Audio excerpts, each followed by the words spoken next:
ለእግዚአብሔር ይሁን። ክብር ለአምላካችን ይሁን። ሃሌሉያ! ኢየሱስ ክርስቶስ ጌታ ነው። አሜን።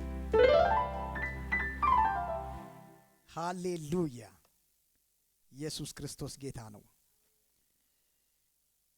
ያው ከነበረን ፕሮግራም አንጻር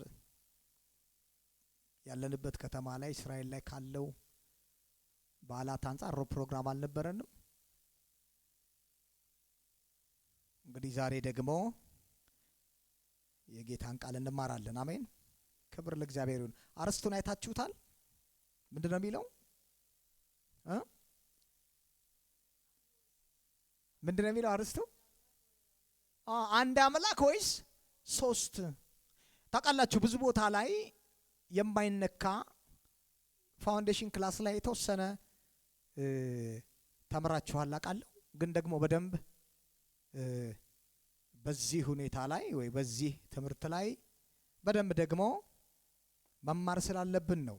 እና ብዙ አብያተ ክርስቲያን ምን አይባልም ትምህርቱ አይነካም። እሺ፣ ስለ ትሪኒቲ ነው የምንማረው፣ ስለ ስላሴ። ምክንያቱም መገለጡን ካላገኘ ነው። እንደዚህ አስተማሪ ከሆኑ ሰዎች ጋር ዲስከስ አድርጌ አውቃለሁ፣ የቤተ ክርስቲያን መሪዎች ጋር። ማለት ድብልቅልቅ ያለ እውቀት ነው ያለው፣ ማለት የተዛባ እና አንዳንድ ሰዎች መጥተው ቢጠይቋችሁ እንኳን በደንብ ካላወቃችሁት ምን እንደምትመልሱ አታውቁም። ያ ማለት ምን እንደሚያሳየው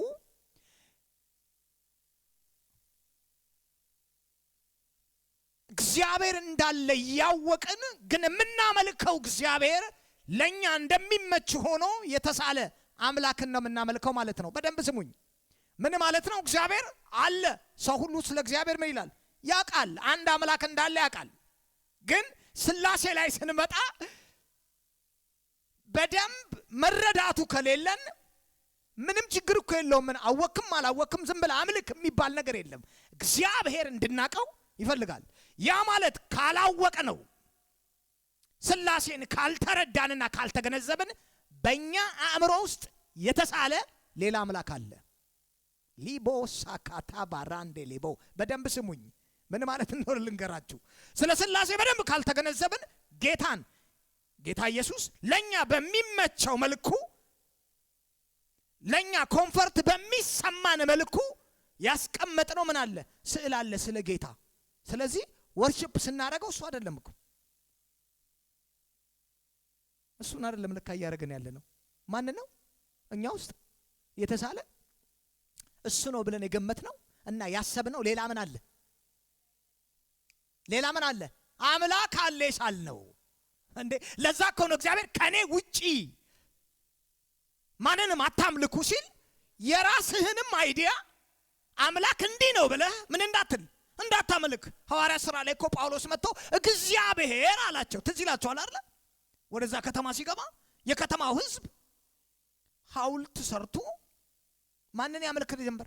ይሄ ነው ብሎ እንዴ አምላካችን ምን ብለው ነው እነሱ ሳሉት እግዚአብሔርን። በቃ እግዚአብሔር ይሄ ለኛ እግዚአብሔር እንዲህ ነው ብለው ሳሉት።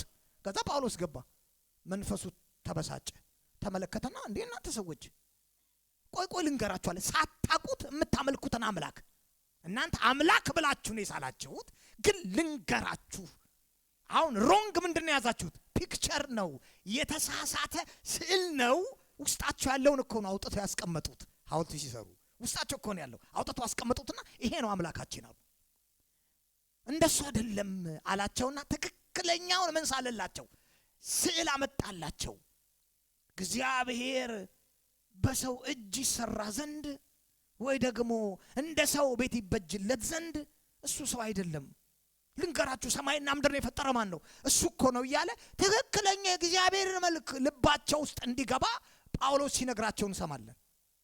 ስለዚህ አሁን የምናወራው አርስት ስላሴ ቀደምት አባቶች በቤተ ክርስቲያን ዘመን የነበሩ አባቶች የተከራከሩበት። ለዛ ነው ምንጭ አድርጌ ያስኩት መጽሐፍ አለ ቤተ ክርስቲያን ታሪክ ገብቻ ያሳያቸዋል። የተወሰነውን እዚህ ላይ ሲከራከሩበት የነበሩ እስካሁን ደግሞ ሰዎች በዚህ እውነት ውስጥ ትክክለኛ ምን የላቸው መረዳት የላቸውም። ያ ማለት ስለ ስላሴ ትክክለኛ መረዳት የለንም ማለት ማንን እንደምናመልክ አናቀውም ማለት ነው። እርግጠኛ ሁኑ። ይሄ ከመዳን ጋር የተያያዘ አይደለም፣ ከአምልኮ ጋር የተያያዘ ነው። ስለዚህ ሰዎች ግራ ይገባቸዋል። ምንድነው የሚገባቸው? እግዚአብሔር አባቱ ይሉና ጌታ ኢየሱስ ወይ መንፈስ ቅዱስ ማንን ነው? ቆይ ጌታ ኢየሱስ ያመሰግናለሁ፣ አብ ትዝ ይላቸዋል። እግዚአብሔር አባቱ ያመሰግናለሁ። ከዛ ማንን ልበለው? ጌታን ላመስግነው ወይስ ልተው? እግዚአብሔርን ብቻ ሊያዘው ወይንስ መንፈስ ቅዱስን ብቻ? ድብልቅልቅና ለማን ነው መጸልየው? ማንን ነው እያመለኩ ያለሁት? ትክክለኛ ምኑ የለም ስለ የለም። ምክንያቱም የቤተ ክርስቲያን አባቶች በዚህ ዙሪያ ላይ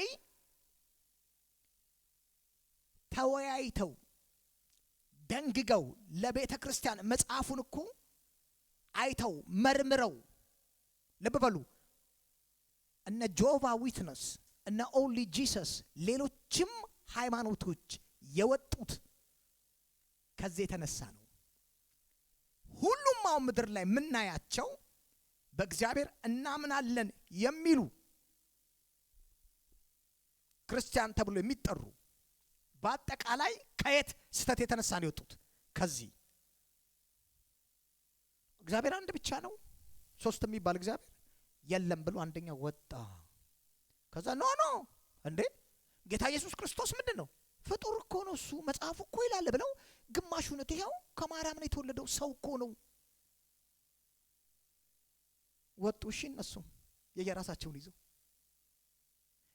እንዴት አድርገው ይገንዘቡት? እንዴት አድርገው ይረዱት? ታውቃላችሁ?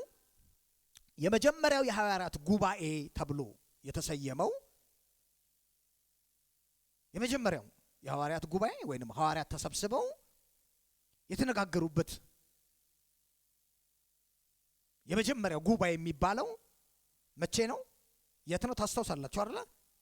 ይሄን እኮ ተነጋግረናል። ታስታውሳላችሁ? ሐዋርያት ሥራ ምዕራፍ 15 ላይ አይደለ? ግን የመጀመሪያ ሐዋርያቶች እስቲ ቆይ እንሰብሰብና በነገሮች ላይ መወያየት የጀመሩት ነው አይደለም፣ ልክ ነው አይደለም የሚለውን የጀመሩት በማን ነው? በአሕዛብ መዳንና ለመዳን ነው አይደለ? ወንጌል ሊመሰክሩ ሄዱ። ማን የተጠራው?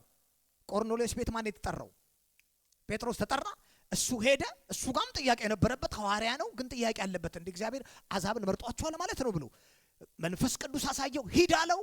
ሄደ፣ መሰከረላቸውና ተመልሶ ከመጣ በኋላ እነ ጳውሎስ መልእክቱን ተቀብለዋል። ሄደው ሲናገሩ ከኢየሩሳሌም ከሐዋርያት እንደተላኩ መስለው አንዳንድ አስተማሪዎች ኖ ዝም ብላችሁ መዳን አይገባም፣ የግድ እናንተ ደግሞ ወደ አይሁድነት መቀየር አለባችሁ፣ ካልተገረዛችሁ የሙሴን ሕግ ካልጠበቃችሁ መዳን አትችሉም የሚል ክርክር ሲነሳ ጳውሎስ ባርናባስን ይዘው ወደ ማመጡ ወደ ሐዋርያቶች አይደል መጥተው እስቲ ይሄ ነገር ምንድነው እንወያይበት፣ እውነት ነው እግዚአብሔር ምን ይላል ስለ መዳን? የመጀመሪያው ጉባኤ የሐዋርያት ጉባኤ ምን ላይ ነው የምናገኘው? ሐዋርያት ሥራ ምዕራፍ 15 ላይ የመጀመሪያው ጉባኤ ተካሄደ። በ51ኛው ዓመተ ዓለም ማለት ነው ከክርስቶስ ንጥቀት በኋላ። ከዛ ተሰበሰቡ። ታስታውሳላችሁ? ውሳኔዎችን ምን አሉ? አጸደቁ አይደል? በቃ አሕዛብ ከረከሰ ታንቆ ከሞተ ከደም ከዝሙት ከርኩሰት ራሳቸው እንዲጠብቁ እንጂ ሌላ ሕግ እነሱ ላይ እንዳንጭን እኛና መንፈስ ቅዱስ ምን ብለናል? ተስማምተናል ብለው ደብዳቤ ተላኩ። ከዛ አሕዛብ ላይ ሌላ ጫና እንዳይመጣባቸው። ሁለተኛው ደግሞ ጉባኤ በ325ኛው ዓመተ ምህረት ላይ ነው የኒቂያ ጉባኤ። 5 ትልልቅ ጉባኤዎች ነው የተካሄዱት። አባቶች ሐዋርያቶች ካለፉ በኋላ ቀደምት አባቶች የቤተ ክርስቲያን አባቶች ቁጭ ብለው ውጅንብር ሲፈጠር ምን ይሉ ነበረ? ተሰብስበው ይመክሩ ነበር። መጽሐፍን እየገለጡ ይመክሩ ነበር። በ325 ሁለተኛው ጉባኤ። ሶስተኛው ጉባኤ ደግሞ በ381 ዓመተ ምህረት የቆስጠንጢንያ ጉባኤ ይባላል። አራተኛው ጉባኤ የኤፌሶን ጉባኤ ነው በ433 ዓመተ ምህረት ላይ። አምስተኛ ጉባኤ የምንለው 451 ላይ የኬልቄዶን ጉባኤ ነው። የማን ጉባኤ? የኬልቄዶን ጉባኤ። ሐሳቡ ሰፊ ስለሆነ ከሱ ልነሳና ወደ ትምህርት ይገባለሁ። መጨረሻ ላይ ያጸደቁት እነዚህ አባቶች ታውቃላችሁ፣ አሪዮስ ትምህርቱን ይከተል ነበረ፣ የክርስቶስን አምላክነት የሚያምን መጨረሻ ላይ ግን ነገሩ እየተዛባበት ሲል ነው እኔ ጌታ ኢየሱስ አምላክ ነው የሚለውን መቀበል ይከብደኛል አለ። ከዛ ከአባቶች ተለየ፣ የራሱን ዶክትሪን ይዞ ወጣ። አባቶች የተሰበሰቡ አወገዙት። ታውቃላችሁ፣ የሆነ ቤት ውስጥ ነው አንጀቱ ተዘርግፎ ሞቶ የተገኘው። ተከታዮቹ ከሱ በኋላ ተነሱ። አሁን የምናያቸው አሁን በዘመናችን ላይ ያሉ ክርስቶስ አምላክ አይደለም የሚሉ የመጀመሪያ ምኖች ናቸው፣ ዊትነሶች። ሌሎችም ተነሱ፣ ቀደምት የነበሩ ናቸው። እንግዲህ ከ433 ዓመተ ምህረት ጀምሮ ነው ይሄ ትምህርት ምን እያለ ሄደው እየበዛ ስላሴ የሚለውን ትምህርት ብዙዎች ምን አይሉትም፣ አይቀበሉትም። ግን በዚህ በኤፌሶን ጉባኤ ላይ በአምስተኛው ኤፌሶን ጉባኤ ላይ የጸደቁትን ነገሮች ላንሳ። በመጀመሪያው ጉባኤ ላይ ብያለው ክርስቶስ እግዚአብሔር ነው ብለው በኒቂያ ጉባኤ ላይ ምን አሉ? አጸደቁ። እሱ አምላክ ነው። ሁለተኛው በ325 ዓመተ ምህረት ላይ ነው የኒቂያ ጉባኤ ተካሄደው። በ381 ላይ ደግሞ መንፈስ ቅዱስ እሱ መለኮት ነው አሉ እነ ቆስጠንጢኖስ። 431ኛው ዓመተ ምህረት ላይ ደግሞ ስለ የሰው ልጅ በአጠቃላይ በኃጢአት እንደወደቀ፣ ያ ማለት በኤፌሶን ጉባኤ ላይ ማለት ነው። 451 ላይ እዛው በኤፌሶን ጉባኤ ላይ ምን ብለው አወጁ? ክርስቶስ ሰው ነው እግዚአብሔርም ነው የሚለውን ድንጋጌ ከቄልቄዶን ጉባኤ ጋር በማያያዝ ወሰኑ። ስለዚህ የክርስቶስ አብያተ ክርስቲያን አሁን ያለችዋ ትክክለኛ የክርስቶስ አብያተ ክርስቲያን ቤተ ክርስቲያን በስላሴ ምን የምትልናት? የምታምናት። ስለዚህ የሚያስፈልገን ለምንድን ነው ማወቃችን ሲባል እንዴ ስለማመልከው አምላክ ማንነት ማወቅ አለብን። ትክክለኛ ቃሉ ላይ የተመሰረተ ሎኔ ላይ ሎ አይዲያ ላይ። ስለዚህ በብዙ ነገር ምን ይል ነበረ? ይገለጥ ነበር። አሁንም ብዙ ቦታ ላይ ይገለጣል። እግዚአብሔርን አንድም ነው ሶስትም ነው የሚለውን ለማስረዳት ሰዎች እንቁላል ያደርጉታል አይደለ? አስኳሉ ውሃውና ፈሳሹ ብለው ከዛ በቃ በሰውን መሰለ ይሉና ሰው መንፈስ ነፍስና ስጋ ብለው በብዙ መንገድ ምን ለማድረግ ለማስረዳት ምን ተብሏል? ተሞክሯል። እስቲ ከኔ ጋር እግዚአብሔር አንድ ነው በሉ። እግዚአብሔር ስንት ነው? አንድ አምላክ ነው። ግን በዘላለማዊ ኢንተርናል አሁን ባለበት በዘላለም መኖሪያው ውስጥ 3% ነው። አንድ አምላክ በሶስት አካል ምን የሚል የሚገለጥ። እስቲ በሉ አንድ አምላክ በሉ። በሶስት አካል የሚገለጥ እግዚአብሔር ስንት ነው? አንድ አምላክ ነው። ስለዚህ መጽሐፍ ቅዱሱ የሚያስጀምረን የት ነው? ዘፍጥረት ምዕራፍ 1 ምንድነው የሚለን? በመጀመሪያ እግዚአብሔር ሰማይና ምድርን ምን አለ? ፈጠረ። ሂዱ ከዛን ጀምር።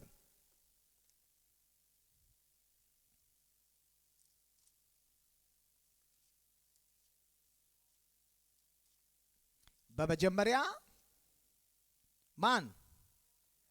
እግዚአብሔር ሰማይና ምድርን ፈጠረ። ምድር ቅርጽ የለሽና ባዶ ነበረች። የምድርም ጥልቅ ስፍራ ሁሉ ጨለማ ውጦት ነበረ። የእግዚአብሔር ምን መንፈስ በውሃዎች ላይ ምን ይል ነበረ? ይረብብ ነበረ። እግዚአብሔር ኤሎሂም የሚለው ቃል የዕብራይስጡ መንፈስ ቅዱስ እናያለን በውሃ ላይ ረቦ ነበረ። ከዚያም እግዚአብሔር ብርሃን ይሁን አለ። ማን መጣ? ይሄን ትሪኒቲ ዘፍጥረት ምዕራፍ 1 ላይ ይሄንን ስላሴ ሙሴ ሲጽፍልን በመገለጥ እግዚአብሔር ሰማይና ምድርን ፈጠረ። ከዛ መንፈስ በውሃ ላይ ሰቦ ነበር። ስለማን እንደሚናገረው? ስለ መንፈስ ቅዱስ። ቆየና እግዚአብሔር ይሁን አለ። ምንድነው የተናገረው? ቃል ተናገረ። ከዛ እግዚአብሔር ብርሃን ይሁን አለ፣ ብርሃንም ሆነ። ይሄንን መገለጥ፣ ይሄንን የሥላሴ መገለጥ ዮሐንስ ይዞልን መጣ። ዮሐንስ ወንጌል ምዕራፍ 1 ቁጥር 1 ላይ ይሄንን ነው። እሺ በመጀመሪያ ምን ነበር? የት ነው በመጀመሪያ የሚለን? ጄኔሲስ ላይ እኮ ነው የሚያመጣን ዮሐንስ። በመጀመሪያ ቃል ነበር ሲለን የት ስንለው ዘፍጥረት ምዕራፍ 1 ላይ በመጀመሪያ ምን ነበር? ቃል ነበረ። ከዛስ እግዚአብሔርም እርሱ ቃል ነበረ። በመጀመሪያ ቃል ነበረ። ቃልም ከማን ጋር ነበረ? ከእግዚአብሔር ጋር ነበረ። ቃልም ደግሞ ማን ነበረ? እግዚአብሔር ነበረ። ምን ማለት ነው ልንገራችሁ። ዘፍጥረት ምዕራፍ 1 ላይ ሄቨን ስትሄዱ አብ ጌታ ኢየሱስ አብሮት ጉድ እያለ ምናምን አይደለም። እሺ ወልድ አብሮት የነበረ የለም። በላውን እንስራ ሲለው እሺ ብሎ ሲሰራ የነበረ አይደለም። ልብ በሉ። በሰውኛ እንዳተረጉሙት መጽሐፉን ነው የምንከተለው።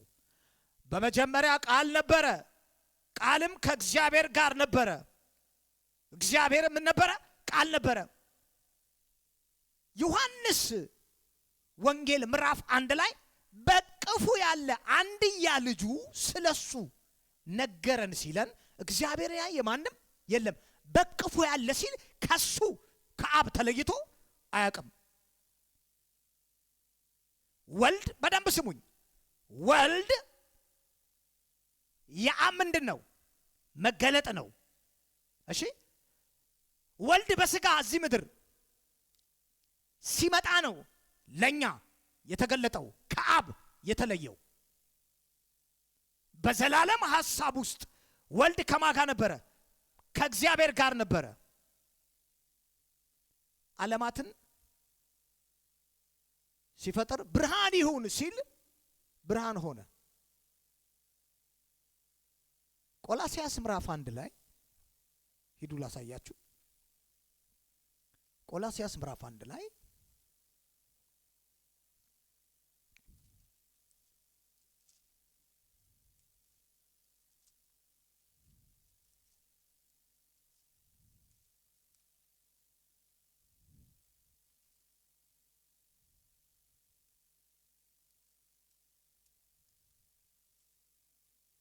ቆላስይስ ምዕራፍ 1 ቁጥር 15 ከቁጥር 15 ጀምሮ በዚህ በመደበኛው በዚህ በአዲሱ ትርጉም አነበዋለሁ። ቆላስይስ ምዕራፍ 1 ቁጥር 15 ጀምሮ ተከታተሉኝ። እርሱ ይላል ስለ ኢየሱስ ነው፣ ስለ ጌታ ኢየሱስ የማይታየው አምላክ አምሳል ነው። ከፍጥረት ሁሉ በፊት በኩር ነው። ሁሉ ነገር በእርሱ ምን ብሏል? ተፈጥሯል። ምን እያለን ነው? እሱ የማይታየው በዚህ አይን ልናየው ልንዳንስሰው የማንችል የእውነተኛው የእግዚአብሔር ምንድነው? አምሳል ነው ይልና ሁሉ ነገር ደግሞ የተፈጠረው በማን ነው? በእርሱ ነው። ከዛ እርሱ ይላል የማይታዩትን የሚታዩትን አለቆችን ስልጣናትንና ኃይላት ሁሉ የተፈጠሩት በማን ነው? በእርሱ ነው። እርሱ የሚለው ማንን ነው? ኢየሱስ ክርስቶስን ነው። እርሱ የሚለው ላችሁ መጽሐፍ ቅዱስ ላይ ታስታውሱ እንደሆነ ዮሐንስ 8 ላይ ጌታ ኢየሱስ ክርስቶስ ከፈሪሳውያን ጋር ሲነጋገር እንዲህ አላቸው። እንዴ እኔ እኮ ማን ነኝ? እርሱ ነኝ። ማን ነው ይሄ እርሱ? አኔው እሱ ነኝ እኔ። ማን ነው? አወቁ። እነሱ አውቀዋል ማን እንደሆነ። ይሄን ስሜት ነው የነበረው ሙሴ በምድረ በዳ በሳቱ ቁጥቋጦ እና ታዲያ ማን ላከኝ? ማን ላከ ቢሉኝ እኔ ማን ብዬ ልንገራቸው? እኔ እርሱ ነኝ፣ እኔ ነኝ ያላቸው ያለውና የምኖር እኔ። ይሄን ስም ነው ጌታ ኢየሱስ ክርስቶስ ዮሐንስ ወንጌል ምዕራፍ 8 ላይ ይሄን ስም አሁን ጳውሎስ እርሱ ሲል እኮ ዝም ብሎ ለመጻፍ ለማገናኘት አይደለም።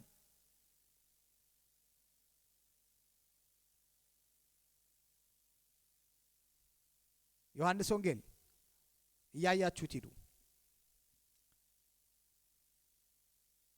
ዮሐንስ ወንጌል ምዕራፍ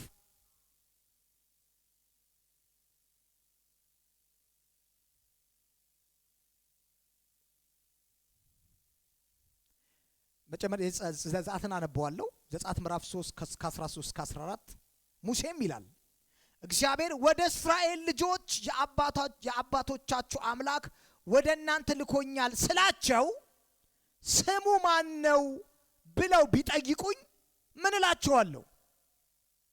እግዚአብሔርም ሙሴን እኔ ያለውና የምኖር ነኝ።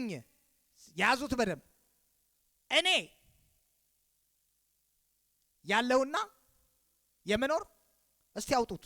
ያለውና የሚኖርን አውጡት። በደም ተከታተሉ። እኔ ያለሁና የምኖር ነኝ።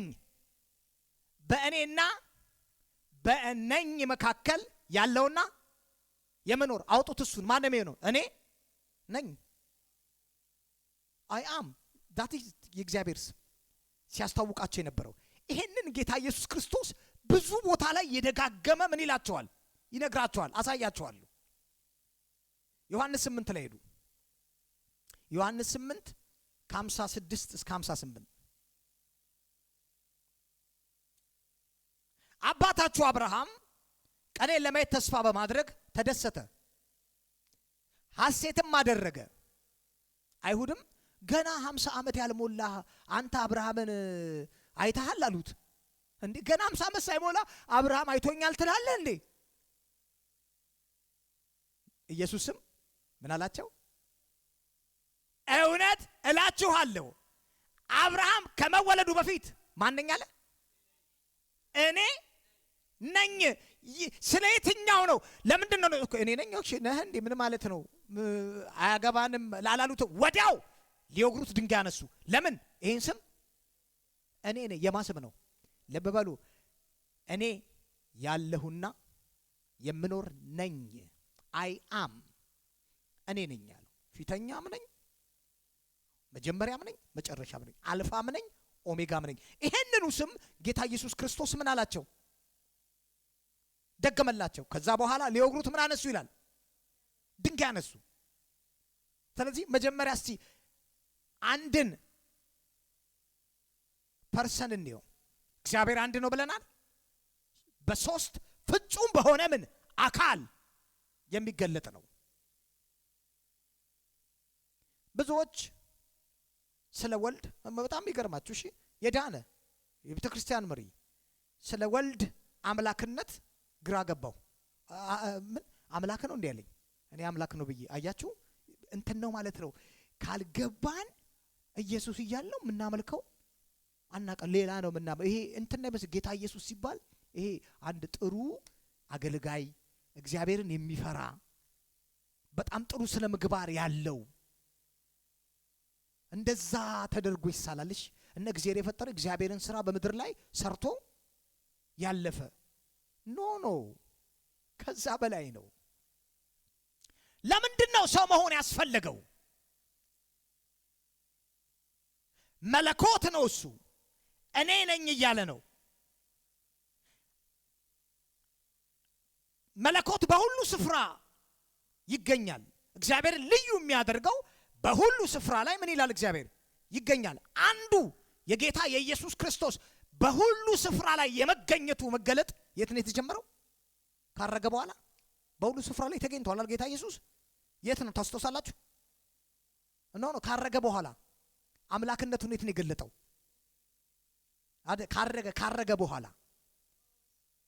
ካረገ በኋላ የት ነው የገለጠው? ሐዋርያት ሥራ ምዕራፍ 9 ላይ አይደለም? ጳውሎስ ሐዋርያቶችን ለማሳደድ ወዴት ሄደ? ወደ ደማስቆ ሲሄድ ከሰማይ ምን መጣ? ሰው አይናገርም። እሺ ከሰማይ ማንም ሰው አንተ ማን ነህ ብሎ ብርሃን አያበራብም። ማንም ሐዋርያቶችም አቅም የላቸውም፣ ነቢያቶችም አቅም የላቸውም። ግን ከላይ ጌታ ኢየሱስ ክርስቶስ በቀን ነው በዙሪያ የሚያንጸባርቅ ብርሃን ምን አላለ? በራ።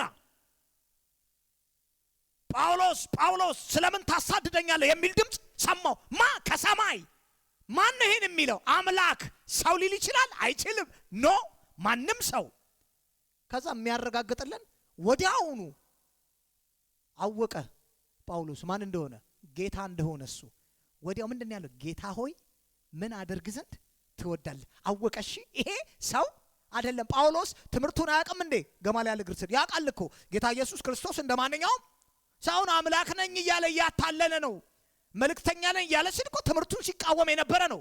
ወዲያው ግን ከሰማይ ምን መጣ ነው የሚለው? ድምፅ መጣ። ከሰማይ ሆኖ ተናገረ።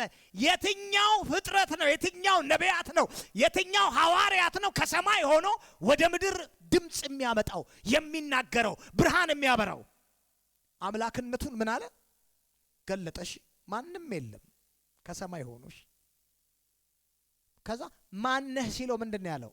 አንተ የምታሳድደኝ እኔ ኢየሱስ ነኝ ያለው። አምላክነቱን አረጋገጠ። ስለዚህ ማንም ሐዋርያቶች ይሄን መነሻ አድርገው ማንም ክርስቶስ ኢየሱስ አምላክ አይደለም ሊል አይችልም። ከሱም በፊት ከሰማይ በድምፅ የተገለጠ የተናገረ እኔ እኮ ነኝ። አያችሁ፣ የመለኮት አንዱ ባህሪ በሁሉ ስፍራ ላይ ምን የሚለው ይገኛል። ደማስቆ ላይ አገኘው። ኢትዮጵያም ቢሆን እኮ ያገኘዋል። ሶማሌም ቢሆን አንተ ማን ሊለው ነው? መለኮት ነው። በሁሉም ስፍራ ላይ ምን የሚለው የሚገኝ ነው። ከዛ ጳውሎስ ይሄን ገባው። ከዚህ የተነሳ እኮ ነው ጳውሎስ ቆላስያስን ሲጽፍልን እሱ ምን ያለ ነው አለ? የሚታዩትን የማይታዩትን አለቆች፣ ስልጣናት፣ ኃይላትን የፈጠረ ማን ነው አለ? እሱ ነው። እንዴት ጳውሎስ ስትለው እንዴ እመሰክራለሁ እኮ አለ። በነገስታት ፊት የመሰከረው እኮ ለዛ ነው። እኔ እኮ ይሄንን መንገድ እቃወም ነበር አለው። እንደ ማንኛውም ሰው መስሎኝ፣ ጥሩ ሰው መስሎኝ ሊያታልል የመጣው ምክንያቱም ቀናተኛ ነው። አይሁድ ለማንም ከአምላክ ውጭ ምን አይልም? አይሰግድም። ስለዚህ ጳውሎስ ለማንም ምን አይልም? አይሰግድም። ግን በዛ ውድቅት ቀን፣ በዛ ፀሐይ፣ በዛ ጥርር ባለ ፀሐይ ላይ ከሰማይ ድምፅ መጥቶ ጳውሎስ የምታሳድደኝ አንተ ነህ ሲለኝ አምላክ እንደሆነ አወኩ። ከዛ በኋላ እጄን ሰጠዋል እኮ። ከዛ በኋላ ሰጠሁት። ለካ እውነተኛ አምላክ ነው እሱ። ስለዚህ ጌታ ኢየሱስ ክርስቶስ በስጋ የተገለጠ ምንድነው? አምላክ ነው። ለምንድነው ሰው መሆኑ ያስፈልገው? ሰው ካልሆነ እኛን መወከል አይችልም።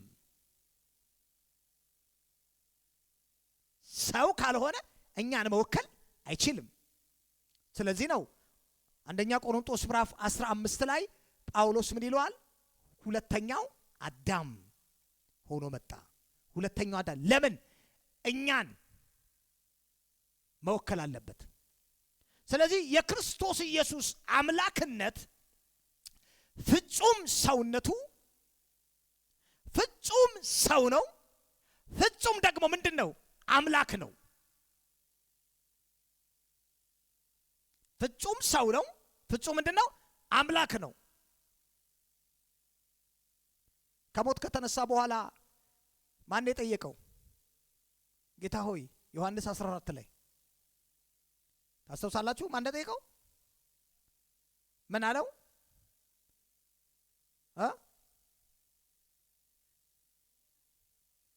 መንገዱን አሳየኝ ያለው ማን ነው? ቶማስ እና አንብበው ዮሐንስ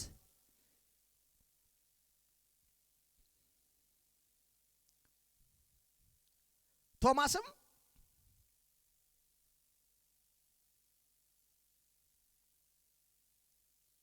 ጌታ ሆይ ወዴት እንደምትሄድ አናውቅም፣ ታዲያ መንገዱ እንዴት ማወቅ እንችላለን አለው። ኢየሱስ እንዲህ አለው፣ መንገዱ እኔ ነኝ አለው አይደል? እውነትና ሕይወት እኔ ነኝ። እኔ ነኝ አይ አም እያለው ነው።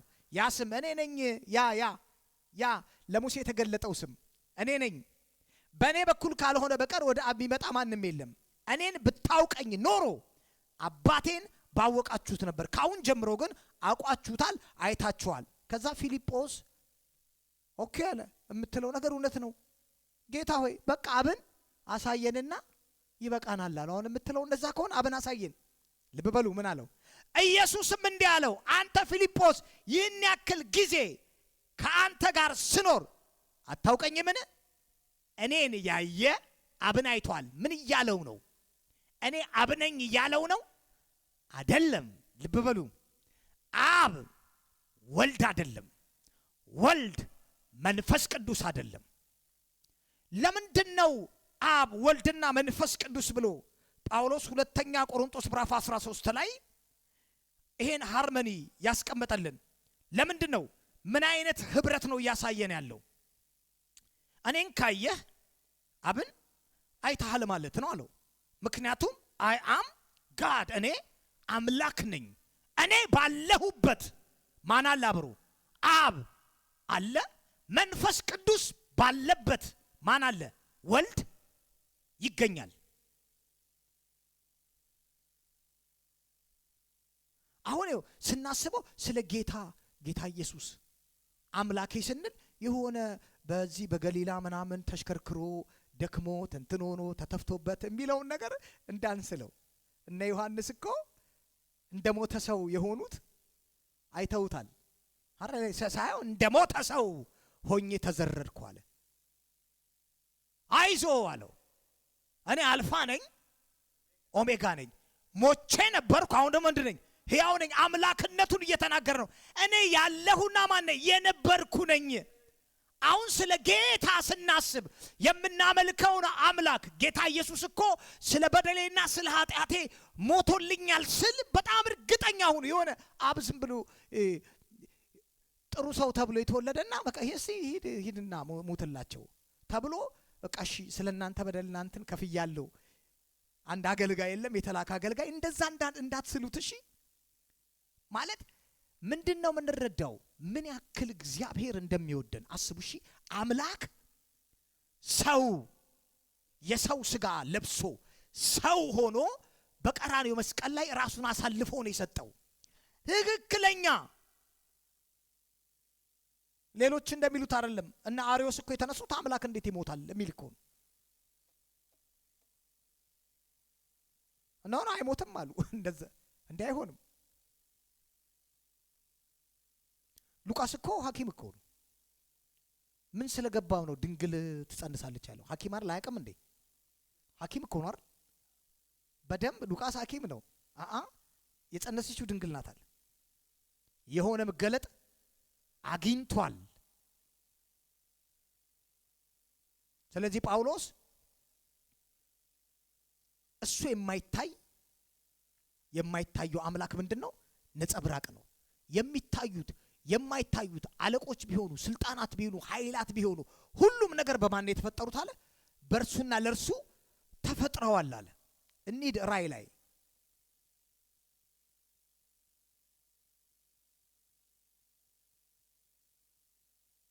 ራእይ ምዕራፍ 1 ከቁጥር 7 እስከ 8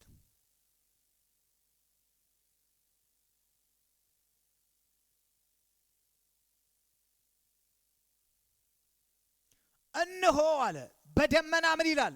ይመጣል። የወጉት እንኳን ሳይቀሩ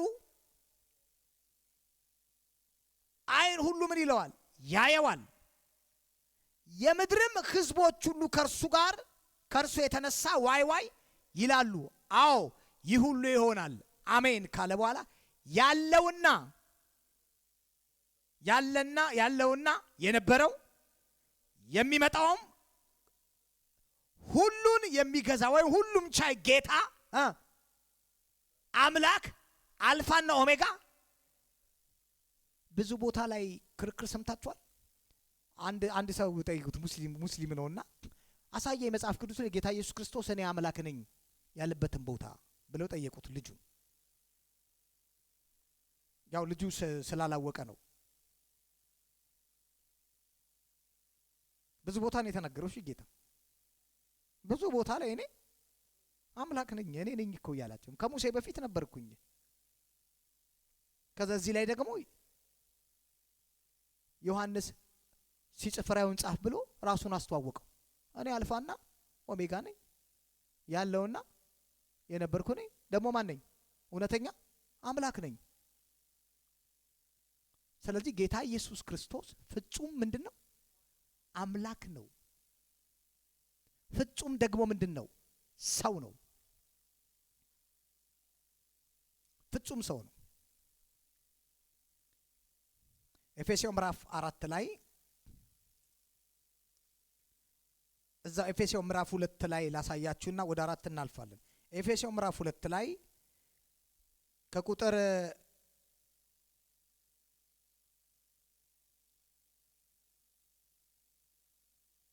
16 ጀምሮ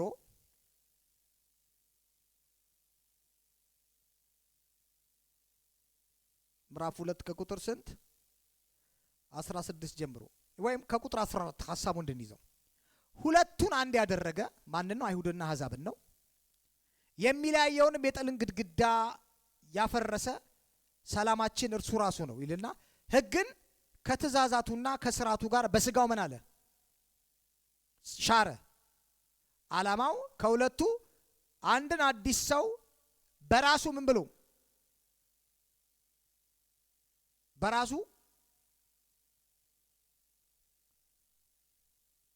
በራሱ እያነበባችሁ ነው። በራሱ ምን ብሎ ፈጥሮ አይደል? ማን ነው ፈጣሪው? በራሱ ፈጥሮ ሰላምን ለማድረግ ነው ካለ በኋላ ጥልን በገደለበት በመስቀሉ ሁለቱን በዚያው በአንድ አካል ከእግዚአብሔር ጋር ምን አለ? አስታረቀ። መጥቶም ርቃችሁ ለነበራችሁ ለናንተ ቀርበው ለነበሩት ለነርሱ ሰላምን ሰበከ። ቁጥር 18 በደምዩት ሁላችንም እነማ አይሁድም አሕዛብም ሁላችንም በእርሱ አማካኝነት በአንድ መንፈስ ወደ አብ መግባት በደንብ ይዩት። ምድረም ይለኝ እናንተ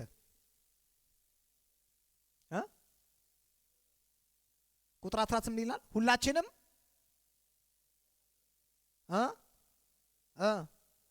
ሥላሴን አያችሁት እንዴት እንዳስቀመጠው ጳውሎስ ቁጥር 18 ላይ ሶስቱን አስቀመጣቸው።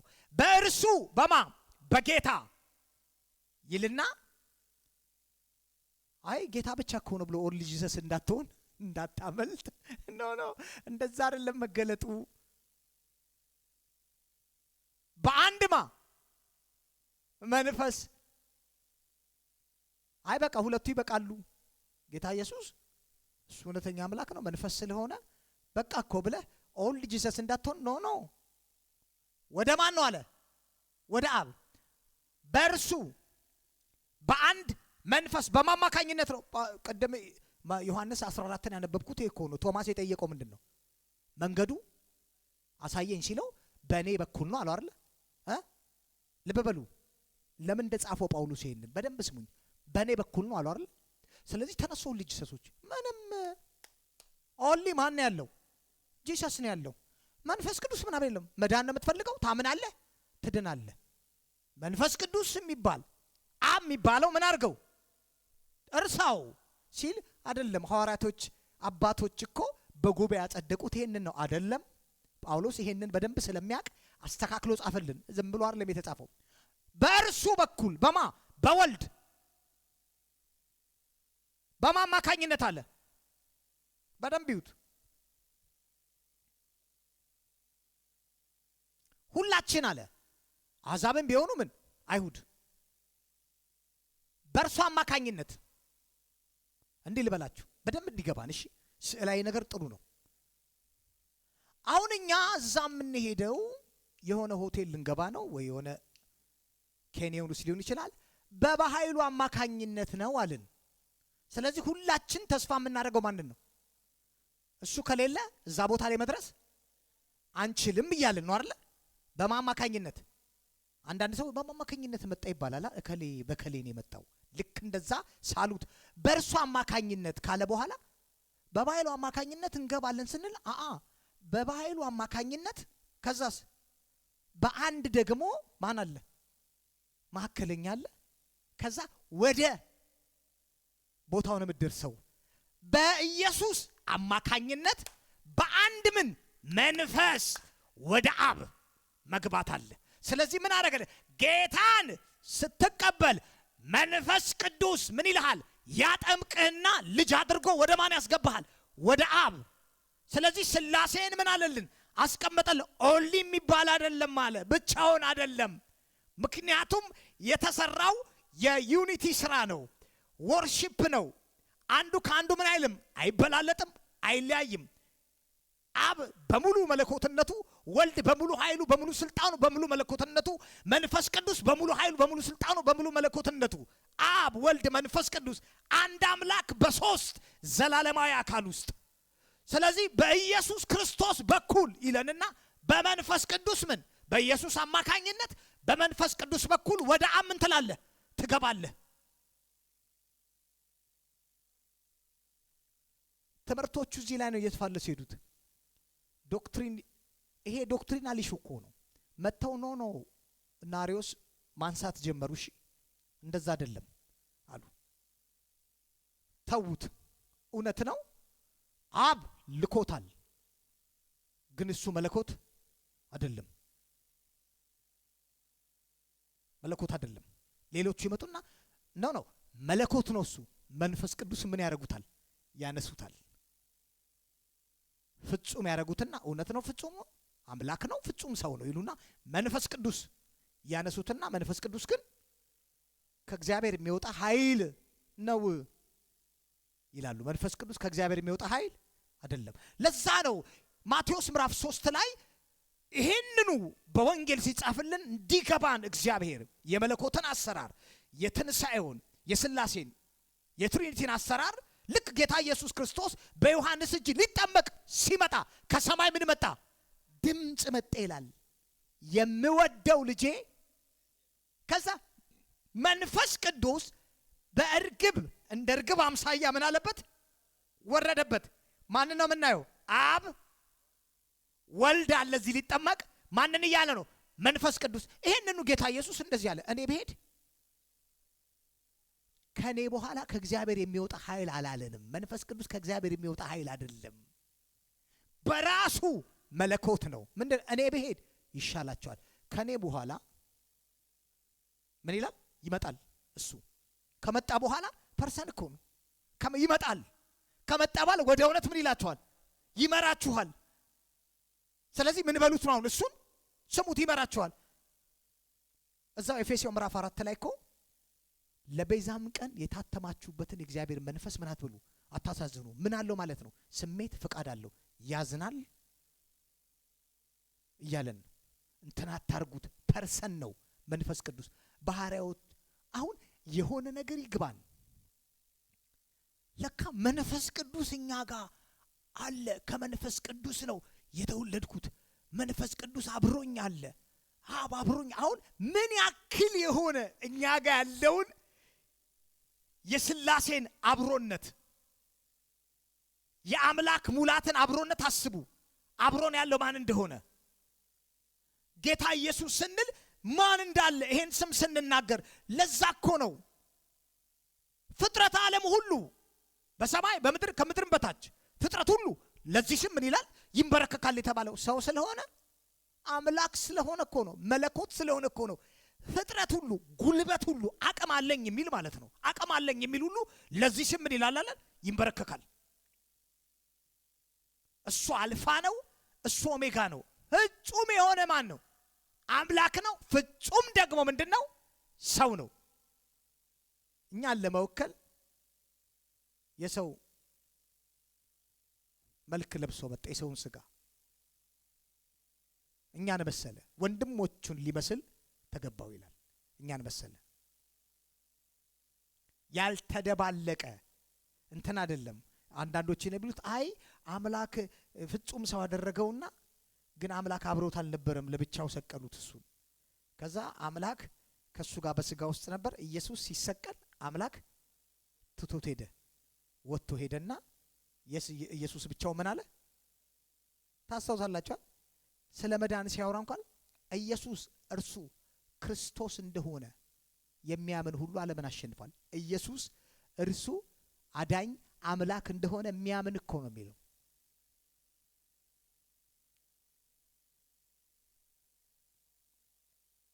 ይሄንን ቤተ ክርስቲያን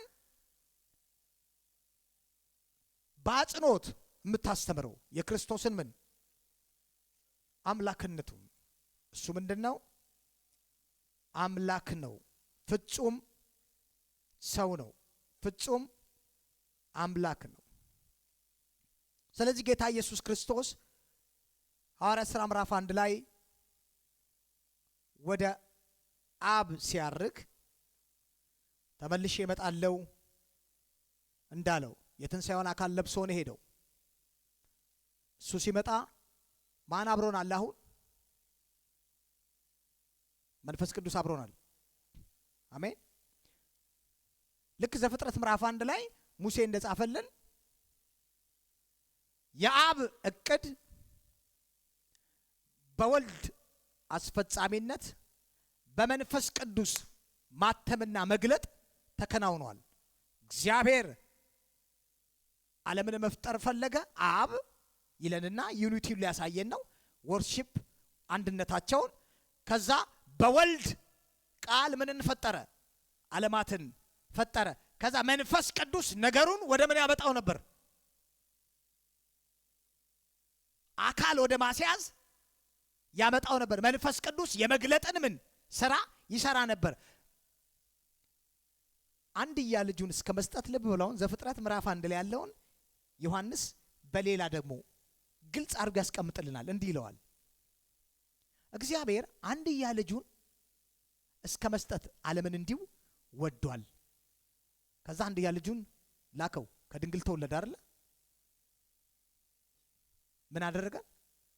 ሞተ። በሶስተኛው ቀን ተነሳ፣ ወደ አባቱ አረገ አይደል? ደህንነት ተጠናቀቀ አልተጠናቀቀም?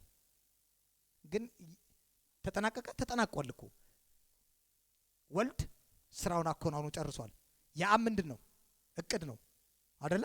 ጴጥሮስ እንዳለው አብ በዘላለም እቅዱ አሳልፎ ሰጣችሁ፣ እናንተም የሕይወት ራስ የሆነውን ሰቅላችሁ ገደላችሁት። በማቅድ ነው? የአብ እቅድ ነው። ወልድን ምን ማለት መላክ፣ ስለ ሰው ልጆች በደልና ኃጢአት በሰው አምሳል መገኘት። የአብን እቅድ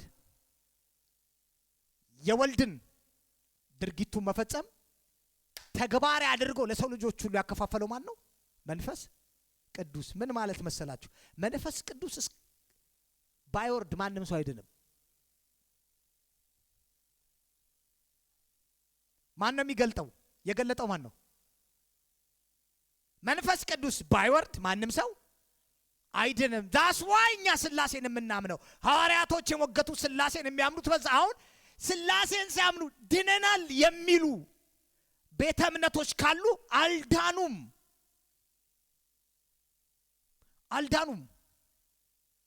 ምክንያቱም የማዳንን ስራ ያከፋፈለው ማን ነው? መንፈስ ቅዱስ። ስናምን ኢየሱስ ክርስቶስ የእግዚአብሔር ልጅ እንደሆነ ሰው በልቡ አምኖ በአፉ መስክሮ ይድናል የሚለውን ቃል ተቀብለን ልክ ስናምን የመንፈስ ቅዱስ ስራ ምንድን ነው? በአንዱ መንፈስ ቅድም አትርሱ ኤፌሶን ምዕራፍ 2 ቁጥር 18 በእርሱ በኢየሱስ በአንዱ መንፈስ ወደ አብ። ስለዚህ ምንድነው ያደረገን? መንፈስ ቅዱስ። አንደኛ ቆሮንቶስ ምዕራፍ 12 ላይ አንደኛ ቆሮንቶስ ምዕራፍ 12 ምንድነው የሚለው? እንየው። አንደኛ ቆሮንቶስ ምዕራፍ 12 ላይ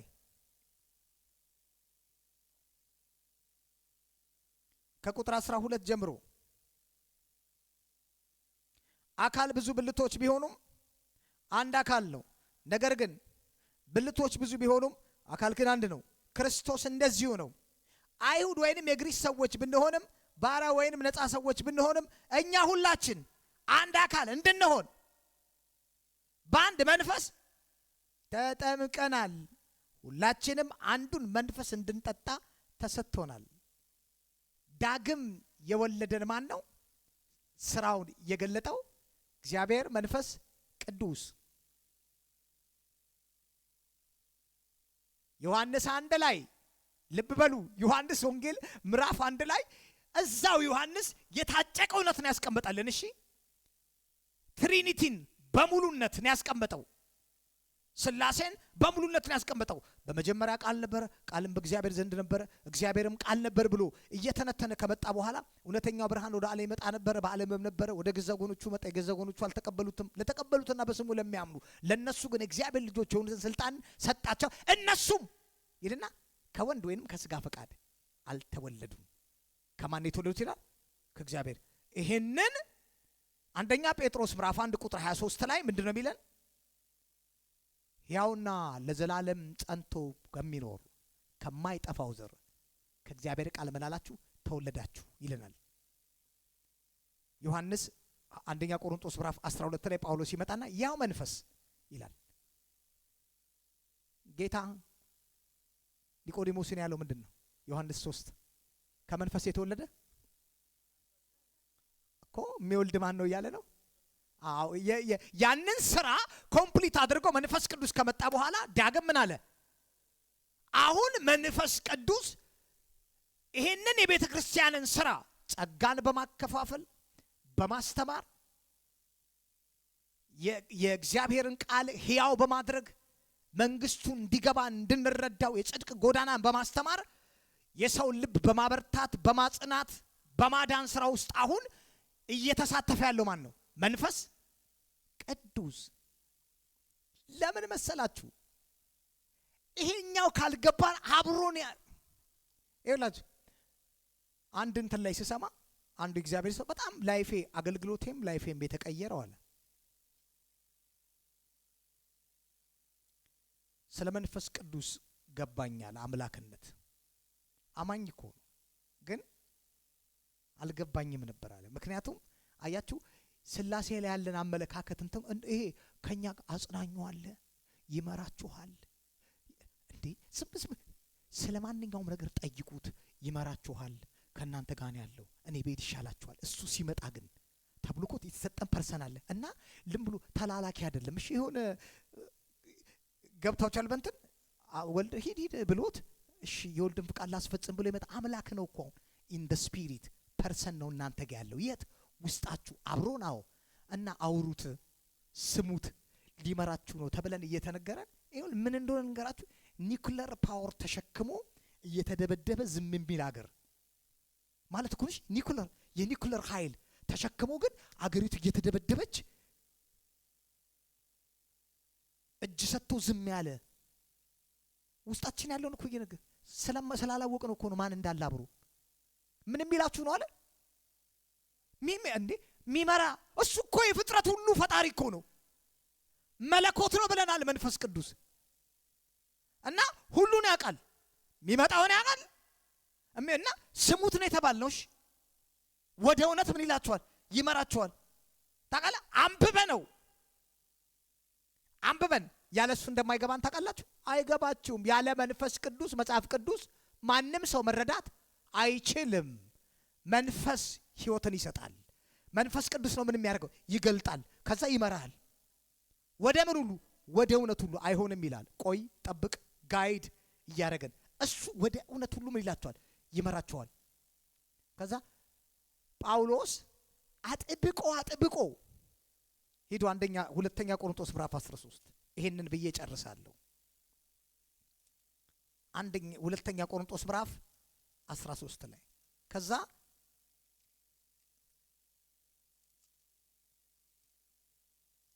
ሁለተኛ ቆሮንቶስ ምዕራፍ 13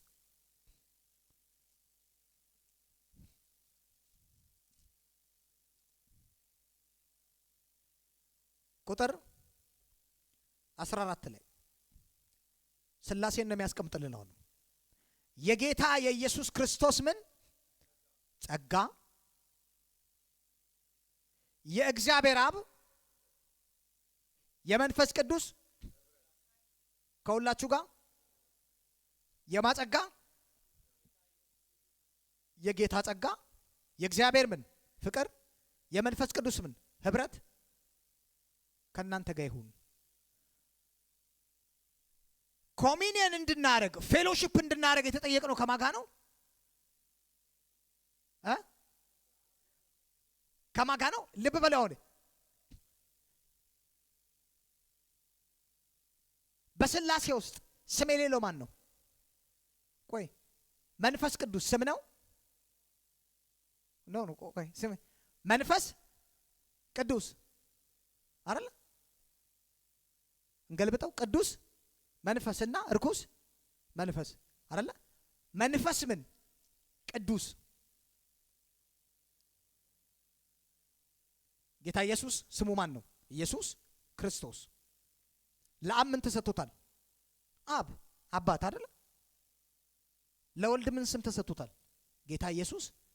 መንፈስ ቅዱስ መንፈስ ቅዱስ ሂዝ ዘ ፐርሰን ምን ማለት ነው? የወልድንና የአብን ፕሬዘንስ ለኛ ሼር የሚያደርገን ማለት ነው። መንፈስ ቅዱስ አሁን ህብረት አድርጉ። ስለ ጸጋ ስታስቡ በኢየሱስ ክርስቶስ ጸጋ ምን በሉ በርቱ። ምን ማለት ነው? ጸጋ ላልተገባ ሰው በነፃ የሚሰጥ ነው። ስለዚህ ሁሉ ጊዜ እግዚአብሔር አድኖኛል፣ የዳንኩት በጸጋው ነው፣ ኃይልን ሰጥቶኛል፣ ምንም ስላረኩ አይደለም፣ ጌታን ስለተቀበልኩ ጥበቃው ከኔ ጋር ነው።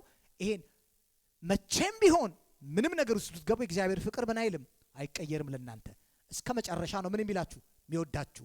ወድቀ ስማርቱ ትሪች ፓሌቴንት እግዚአብሔር ሁሉ ጊዜ ምህረቱ ከናንተ ጋር ነው፣ ይጠብቃችኋል፣ አይጥልህም፣ አይተውም። ስለዚህ በእግዚአብሔር ፍቅር ምን በሉ በርቱ ይልና ኪው ግን ጸጋውንም ፍቅሩን በእኛ ውስጥ እየበዛ እንዲሄድ የመንፈስ ቅዱስ ምን ህብረት። ስለዚህ አያችሁ የቱ ጋር ሚስ እንደተደረገ። ብዙ ሰው የምን ህብረት የለውም? ፌሎሺፕ የለውም ከመንፈስ ቅዱስ ጋር መስማት፣ ማዳመጥ፣ ህብረት ማድረግ ከሱ ጋር ፌሎሺፕ። እሱ ነው የአብን ልብ። አሁን በጉባኤ መካከል እየዘመርንም እየጸለይንም አቤት ዛሬ ተናገረኝ፣ ዛሬ ስለ ክርስቶስ ፍቅር ክርስቶስ ያደረገው የመስቀሉን ስራ ሕያው የሚያደርግልን ራሱ ማን ነው? እሱ ነው። እሺ አለ። በለዛ ማንም ሰው ምን አይልም፣ ማንም ሰው አያውቅም። ለዛ እኮ ነው አሁን እኛ እንዴት ዳንን ሲባል እውነት እንደሆነ እንኳን እየተሰቀለልን ጌታ ኢየሱስ ክርስቶስ እንደሆነ እንድናምን ማስተዋልን የሰጠን እሱን አለ እኮ ዮሐንስ። መንፈስ ቅዱስ መጥቶ ምን አለን? ማስተዋል እንድንቀበል አደረገን። ልባችንን ምን አለው? ነካው። ልባችን እንዲሸነፍ ለዚህ እውነት አደረገልን። ከኛ ትንሽ ፍቃድ ሲያገኝ ገብቶ አቅጣጫችንን አስቀየረ። የማስራ ነው የመንፈስ ቅዱስ ስራ። ስለዚህ አብሮን ያለው ማን እንደሆነ ካወቅን፣ ልብ በሉ ሰውየው ያገልጋይ እንዲህ አለ። አንድ በጣም ትልቅ እንግዳ ቤታችሁ ገብቶ ተቀምጦ ጸጥ ብላችሁታል አለ። ነገርን ሁሉ መቀየር የሚችል ህይወታችሁን መቀየር የሚችል እና ቤታችሁን ያለው እናንተ አታናግሩት አለ፣ አትጠይቁት፣ ህብረት አታረጉ፣ ኢግኖር አድርጋችሁ ትወጣላችሁ፣ ትገባላችሁ አለ።